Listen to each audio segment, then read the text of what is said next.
Hello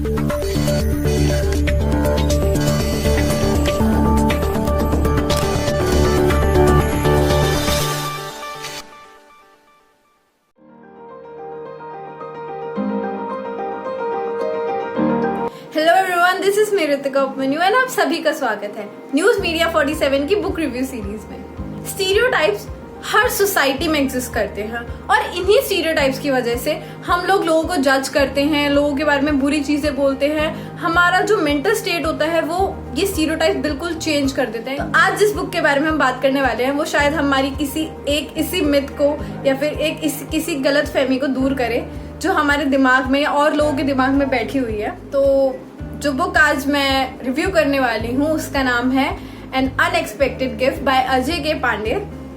बिल्कुल इसके नाम की तरह एन अनएक्सपेक्टेड गिफ्ट, ये बुक भी एक अनएक्सपेक्टेड गिफ्ट है इंडियन लिटरेचर को।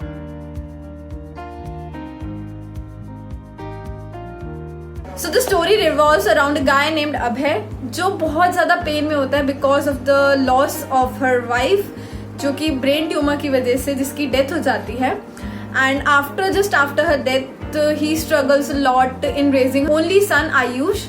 तो आयुष की टेक केयर करने के लिए वो एक बेबी सिटर को ढूंढना शुरू करता है एंड उसी सर्च में वो शीतल से मिलता है। Sheetal is a very ambitious women जिसका एक ही ड्रीम है कि वो मदर बन पाए, but because of some circumstances वो माँ नहीं बन पाती है कभी। एंड शीतल को मिलने के बाद अभय उसे इमीडिएटली हायर कर लेता है। बट कुछ टाइम के बाद अभय को पता चलता है कि शीतल उससे कोई सीक्रेट छुपा रही है अपनी आइडेंटिटी से रिलेटेड। तो आप लोगों को क्या लगता है कि वो सीक्रेट क्या होगा?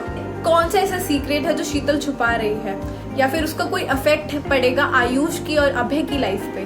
और उस सीक्रेट को जानने के बाद क्या अभय शीतल को सपोर्ट करेगा या वो भी उसे पूरी सोसाइटी की तरह अबैंडन कर देगा?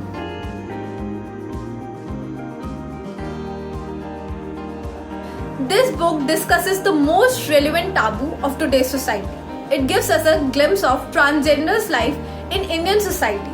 कि इंडियन सोसाइटी में ट्रांसजेंडर्स के साथ कितनी ज्यादा क्रुएलिटी और कितने ज्यादा रूड बिहेवियर होता है, उनकी लाइफस्टाइल को कितना ब्रूटली जज किया जाता है एंड हम लोग उन्हें ऐसे ट्रीट करते हैं that they aren't even part of our society, कि वो हमारी सोसाइटी के पार्ट तक नहीं है। एंड इतना सब कुछ फेस करने के बाद भी वो लोग कितने ब्रेव होते हैं, कितने स्ट्रांग होते हैं कि वो अपनी लाइफ को कंटिन्यू करते हैं अपनी आइडेंटिटी को बनाने के लिए। एंड बुक की सबसे सस्पेंसफुल चीज ये है कि एट द एंड शीतल अभय को एक अनएक्सपेक्टेड गिफ्ट देती है। तो वो गिफ्ट क्या होगा? सो उस गिफ्ट को जानने के लिए एंड शीतल की लाइफ की इमोशनल राइड को एंजॉय करने के लिए, उसको एक्सपीरियंस करने के लिए आप सबको ये बुक पढ़नी पड़ेगी।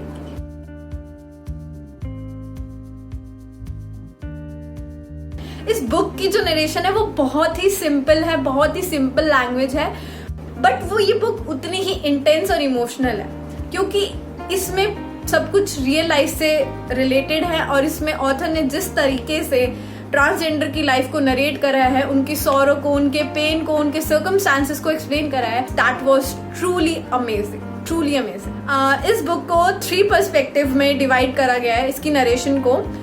First one was Abhay's perspective, second one was Sheetal's perspective, and third one was Abhay's father perspective. This book shows the mental state of Indian society and the people, that how they react when they encounter a transgender person. वो लोग भी society का part ही हैं। तो instead of judging them, we should accept them wholeheartedly.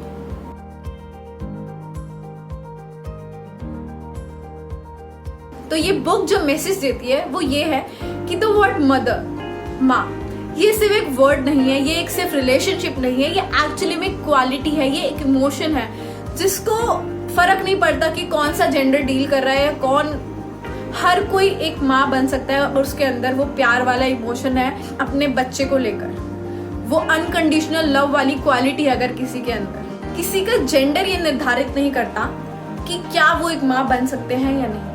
अगर सच में हम किसी और के पर्सपेक्टिव से या किसी और के दिमाग से ना चलकर एक बार ही अपने दिमाग से उस चीज को कंसिडर करें या उस चीज के बारे में सोचें कि कैसे उस चीज में चेंज आ सकता है, तो हम शायद उस चीज को बदल सकते हैं। तो ये बुक यही मैसेज देती है कि औरों के दिमाग से ना सोच के अपने पर्सपेक्टिव से सोचो, अपने माइंड का यूज करो और जो चीज सही है उसको सपोर्ट करो। सिर्फ दूसरे अगर उसे गलत कह रहे हैं ये सोच के अपना जजमेंट मत बनाओ। The second message this book gives is कि सिर्फ लॉज पास होने से कोई चेंज नहीं आ सकता सोसाइटी में। To bring actual change in this society we have to change our perspective. हमें अपनी मेंटल स्टेट को चेंज करना होगा, औरों से अलग सोचना होगा। अगर हम उन्हीं स्टीरियोटाइप्स में, उन्हीं मिथ्स में, उन्हीं टैबूज में बंद कर जीते रहेंगे तो हम लोगों को हमेशा गलत जज करेंगे। And we should accept whatever is happening in our society. Like अगर कुछ अच्छा भी हो रहा है तो भी हमें उसको एक्सेप्ट करना है, अगर कुछ गलत हो रहा है तो उसकी अगेंस्ट वॉइस रेज करनी है हमें, ताकि उस चीज को हम लोग ठीक कर सके। फाइनली इट्स टाइम कि हम एक्चुअली में इंसानों की तरह इंसानों को ट्रीट करें। This book is actually an emotional ride. जब जब आप शीतल का पर्सपेक्टिव पढ़ेंगे, उसकी लाइफ के स्ट्रगल्स को पढ़ेंगे, यू फील लाइक कि यार कोई इतना ज्यादा क्रूअल कैसे हो सकता है हमारी सोसाइटी में। हम लोगों में से वो लोग होते हैं जो ट्रांसजेंडर को इतनी बुरी तरीके से ट्रीट करते हैं। I actually salute the author कि उन्होंने इस टॉपिक को उठाया एंड उसके बारे में लिखा। तो अगर आपने बुक पढ़ रखी है तो मुझे कमेंट सेक्शन में बताना ना भूलें कि आपको ये बुक कैसी लगी। तो अगर आप लोगों ने बुक नहीं पढ़ी है तो आप जल्दी से जाए इस बुक को डेफिनेटली एक बार ट्राई करें। और ऐसे ही बुक रिव्यूज के लिए जुड़े रहिए मेरे साथ एंड हमारे चैनल को लाइक, सब्सक्राइब और शेयर करना बिल्कुल ना भूलें।